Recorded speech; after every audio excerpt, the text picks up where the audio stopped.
بسم اللہ الرحمن الرحیم۔ حضور اکرم صلی اللہ علیہ وآلہ وسلم نے فرمایا، ہرقل شاہ روم نے قریش کے قافلے میں ایک آدمی بلانے کو بھیجا، اور اس وقت یہ لوگ تجارت کے لیے ملک شام گئے ہوئے تھے، اور یہ وہ زمانہ تھا جب رسول اللہ صلی اللہ علیہ وسلم نے قریش اور ابو سفیان سے ایک وقتی عہد کیا ہوا تھا۔ جب ابو سفیان اور دوسرے لوگ ہرقل کے پاس ایلیا پہنچے، جہاں ہرقل نے دربار طلب کیا تھا، اس کے گرد روم کے بڑے بڑے لوگ، علماء، وزراء و امراء بیٹھے ہوئے تھے۔ ہرقل نے ان کو اور اپنے ترجمان کو بلوایا، پھر ان سے پوچھا کہ تم میں سے کون شخص مدعی رسالت کا زیادہ قریبی عزیز ہے؟ ابو سفیان کہتے ہیں کہ میں بول اٹھا کہ میں اس کا سب سے زیادہ قریبی رشتہ دار ہوں۔ یہ سن کر ہرقل نے حکم دیا کہ اس ابو سفیان کو میرے قریب لا کر بٹھاؤ، اور اس کے ساتھیوں کو اس کی پیٹھ کے پیچھے بٹھا دو۔ پھر اپنے ترجمان سے کہا کہ ان لوگوں سے کہہ دو کہ میں ابو سفیان سے اس شخص یعنی محمد صلی اللہ علیہ وسلم کے حالات پوچھتا ہوں۔ اگر یہ مجھ سے کسی بات میں جھوٹ بول دے تو تم اس کا جھوٹ ظاہر کر دینا۔ ابو سفیان کا قول ہے کہ خدا کی قسم، اگر مجھے یہ غیرت نہ آتی کہ یہ لوگ مجھ کو جھٹلائیں گے تو میں آپ صلی اللہ علیہ وسلم کی نسبت ضرور غلط گوئی سے کام لیتا۔ خیر، پہلی بات جو ہرقل نے مجھ سے پوچھی وہ یہ کہ اس شخص کا خاندان تم لوگوں میں کیسا ہے؟ میں نے کہا وہ تو بڑے اونچے عالی نسب والے ہیں۔ کہنے لگا اس سے پہلے بھی کسی نے تم لوگوں میں ایسی بات کہی تھی؟ میں نے کہا نہیں۔ کہنے لگا اچھا اس کے بڑوں میں کوئی بادشاہ ہوا ہے؟ میں نے کہا نہیں۔ پھر اس نے کہا بڑے لوگوں نے اس کی پیروی اختیار کی ہے یا کمزوروں نے؟ میں نے کہا نہیں، کمزوروں نے۔ پھر کہنے لگا اس کے تابعدار روز بڑھتے جاتے ہیں یا کوئی ساتھی پھر بھی جاتا ہے؟ میں نے کہا نہیں۔ کہنے لگا کیا اپنے اس دعوی نبوت سے پہلے کبھی کسی بھی موقع پر اس نے جھوٹ بولا ہے؟ میں نے کہا نہیں، اور اب ہماری اس سے صلح کی ایک مقررہ مدت ٹھہری ہوئی ہے، معلوم نہیں وہ اس میں کیا کرنے والا ہے۔ ابو سفیان کہتے ہیں میں اس بات کے سوا اور کوئی جھوٹ اس گفتگو میں شامل نہ کر سکا۔ ہرقل نے کہا کیا تمہاری اس سے کبھی لڑائی بھی ہوئی ہے؟ ہم نے کہا کہ ہاں۔ بولا پھر تمہاری اور اس کی جنگ کا کیا حال ہوتا ہے؟ میں نے کہا لڑائی ڈول کی طرح ہے، کبھی وہ ہم سے میدان جنگ جیت لیتے ہیں اور کبھی ہم ان سے جیت لیتے ہیں۔ ہرقل نے پوچھا وہ تمہیں کس بات کا حکم دیتا ہے؟ میں نے کہا وہ کہتا ہے کہ صرف ایک اللہ ہی کی عبادت کرو، اس کا کسی کو شریک نہ بناؤ، اور اپنے باپ دادا کی شرک کی باتیں چھوڑ دو، اور ہمیں نماز پڑھنے، سچ بولنے، پرہیزگاری اور صلہ رحمی کا حکم دیتا ہے۔ یہ سب سن کر پھر ہرقل نے اپنے ترجمان سے کہا کہ ابو سفیان سے کہہ دے کہ میں نے تم سے اس کا نسب پوچھا تو تم نے کہا کہ وہ ہم سے عالی نسب ہے، اور پیغمبر اپنی قوم میں عالی نسب ہی بھیجے جایا کرتے ہیں۔ میں نے تم سے پوچھا کہ دعوی نبوت کی یہ بات تمہارے اندر اس سے پہلے کسی اور نے بھی کہی تھی؟ تو تم نے جواب دیا کہ نہیں۔ تب میں نے اپنے دل میں کہا کہ اگر یہ بات اس سے پہلے کسی اور نے کہی ہوتی تو میں سمجھتا کہ اس شخص نے بھی اسی بات کی تقلید کی ہے جو پہلے کہی جا چکی ہے۔ میں نے تم سے پوچھا کہ اس کے بڑوں میں کوئی بادشاہ بھی گزرا ہے؟ تو تم نے کہا کہ نہیں۔ تو میں نے دل میں کہا کہ ان کے بزرگوں میں سے کوئی بادشاہ ہوا ہوگا تو کہہ دوں گا کہ وہ شخص اس بہانے اپنے آباء و اجداد کی بادشاہت اور ان کا ملک دوبارہ حاصل کرنا چاہتا ہے۔ اور میں نے تم سے پوچھا کہ اس بات کے کہنے یعنی پیغمبری کا دعویٰ کرنے سے پہلے تم نے کبھی اس کو دروغ گوئی کا الزام لگایا ہے؟ تم نے کہا کہ نہیں۔ تو میں نے سمجھ لیا کہ جو شخص آدمیوں کے ساتھ دروغ گوئی سے بچے وہ اللہ کے بارے میں کیسے جھوٹی بات کہہ سکتا ہے۔ اور میں نے تم سے پوچھا کہ بڑے لوگ اس کے پیرو ہوتے ہیں یا کمزور آدمی؟ تم نے کہا کمزوروں نے اس کی اتباع کی ہے۔ تو دراصل یہی لوگ پیغمبروں کے متبعین ہوتے ہیں۔ اور میں نے تم سے پوچھا کہ اس کے ساتھی بڑھ رہے ہیں یا کم ہو رہے ہیں؟ تم نے کہا کہ وہ بڑھ رہے ہیں، اور ایمان کی کیفیت یہی ہوتی ہے حتیٰ کہ وہ کامل ہو جاتا ہے۔ اور میں نے تم سے پوچھا کہ آیا کوئی شخص اس کے دین سے ناخوش ہو کر مرتد بھی ہو جاتا ہے؟ تم نے کہا نہیں۔ تو ایمان کی خاصیت بھی یہی ہے، جن کے دلوں میں اس کی مسرت رچ بس جائے وہ اس سے لوٹا نہیں کرتے۔ اور میں نے تم سے پوچھا کہ آیا وہ کبھی عہد شکنی کرتے ہیں؟ تم نے کہا نہیں۔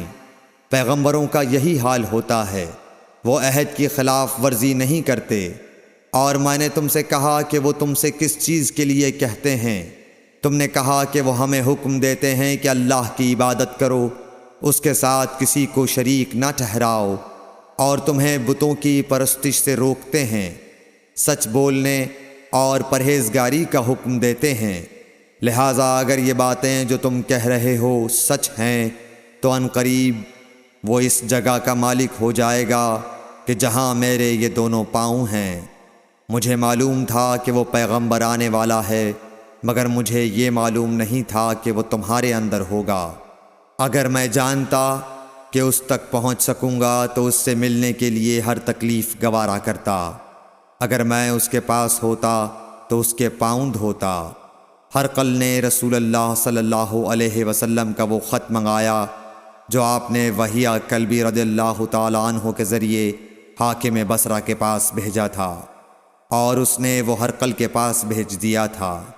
پھر اس کو پڑھا تو اس میں لکھا تھا، اللہ کے نام کے ساتھ جو نہایت مہربان اور رحم والا ہے۔ اللہ کے بندے اور اس کے پیغمبر محمد صلی اللہ علیہ وسلم کی طرف سے یہ خط ہے شاہ روم کے لیے۔ اس شخص پر سلام ہو جو ہدایت کی پیروی کرے۔ اس کے بعد میں آپ کے سامنے دعوت اسلام پیش کرتا ہوں۔ اگر آپ اسلام لے آئیں گے تو دین و دنیا میں سلامتی نصیب ہوگی، اللہ آپ کو دوہرا ثواب دے گا۔ اور اگر آپ میری دعوت سے روگردانی کریں گے تو آپ کی رعایا کا گناہ بھی آپ ہی پر ہوگا۔ اور اے اہل کتاب، ایک ایسی بات پر آ جاؤ جو ہمارے اور تمہارے درمیان یکساں ہے، وہ یہ کہ ہم اللہ کے سوا کسی کی عبادت نہ کریں اور کسی کو اس کا شریک نہ ٹھہرائیں، اور نہ ہم میں سے کوئی کسی کو خدا کے سوا اپنا رب بنائے۔ پھر اگر وہ اہل کتاب اس کتاب سے منہ پھیر لیں تو مسلمانوں، تم ان سے کہہ دو کہ تم مانو یا نہ مانو، ہم ایک خدا کے اطاعت گزار ہیں۔ ابو سفیان کہتے ہیں، جب ہرقل نے جو کچھ کہنا تھا کہہ دیا اور خط پڑھ کر فارغ ہوا تو اس کے ارد گرد بہت شور و غوغا ہوا، بہت سی آوازیں اٹھیں اور ہمیں باہر نکال دیا گیا۔ تب میں نے اپنے ساتھیوں سے کہا کہ ابو کبشہ کے بیٹے حضرت صلی اللہ علیہ وسلم کا معاملہ تو بہت بڑھ گیا۔ دیکھو تو اس سے بنی اصفر روم کا بادشاہ بھی ڈرتا ہے۔ مجھے اس وقت سے اس بات کا یقین ہو گیا کہ حضور صلی اللہ علیہ وسلم ان قریب غالب ہو کر رہیں گے، حتیٰ کہ اللہ نے مجھے مسلمان کر دیا۔ راوی کا بیان ہے کہ ابن ناطور ایلیا کا حاکم ہرقل کا مصاحب اور شام کے نصارہ کا لاٹ پادری بیان کرتا تھا کہ ہرقل جب ایلیا آیا ایک دن صبح کو پریشان اٹھا تو اس کے درباریوں نے دریافت کیا کہ آج ہم آپ کی حالت بدلی ہوئی پاتے ہیں، کیا وجہ ہے؟ ابن ناطور کا بیان ہے کہ ہرقل نجومی تھا، علم نجوم میں وہ پوری مہارت رکھتا تھا۔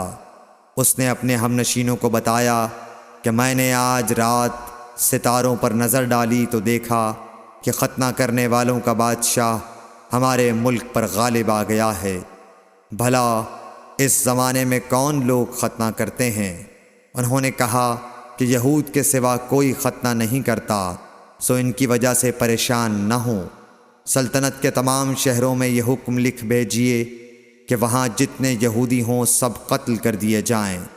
وہ لوگ انہی باتوں میں مشغول تھے کہ ہرقل کے پاس ایک آدمی لایا گیا جسے شاہ غسان نے بھیجا تھا۔ اس نے رسول اللہ صلی اللہ علیہ وسلم کے حالات بیان کیے۔ جب ہرقل نے سارے حالات سن لیے تو کہا کہ جا کر دیکھو وہ ختنہ کیے ہوئے ہے یا نہیں۔